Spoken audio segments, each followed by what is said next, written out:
इटावा के ददरपुर गांव में हालात उस वक्त हिंसक हो गए जब कथावाचकों के समर्थन में निकले अही रेजिमेंट के लोग भारी संख्या में गांव की सीमा तक पहुंच गए।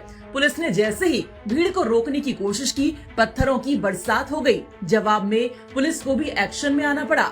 दावों की माने तो इस हिंसक झड़प में पुलिस की गाड़ी बुरी तरह से क्षतिग्रस्त हो गई है। गांव की गलियों में भगदड़ मच गई और देखते ही देखते धार्मिक कथा का मंच जातीय उबाल का मैदान बन गया।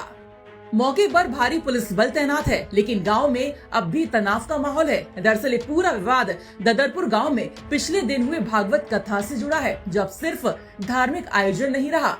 कथावाचकों का दावा है कि उन्हें यादव जाति से होने के कारण गांव के कुछ लोगों ने अपमानित किया था। उनके बाल काटे गए, नाक रगड़वाई गई और सरेआम बेइज्जत किया गया। आरोप है कि ब्राह्मण बहुल गांव में कथा कहने की सजा उन्हें ऐसे मिली जैसे उन्होंने कोई अपराध कर दिया हो।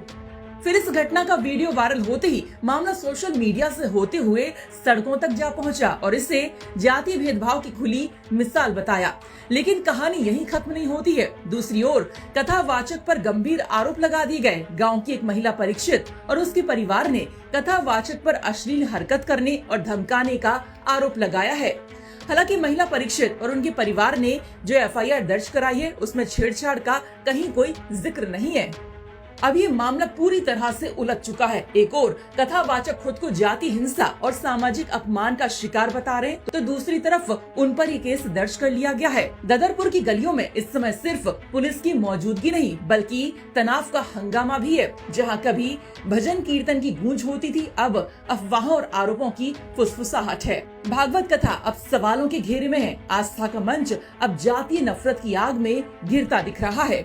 इटावा से यूपी तक के लिए अमित तिवारी की रिपोर्ट।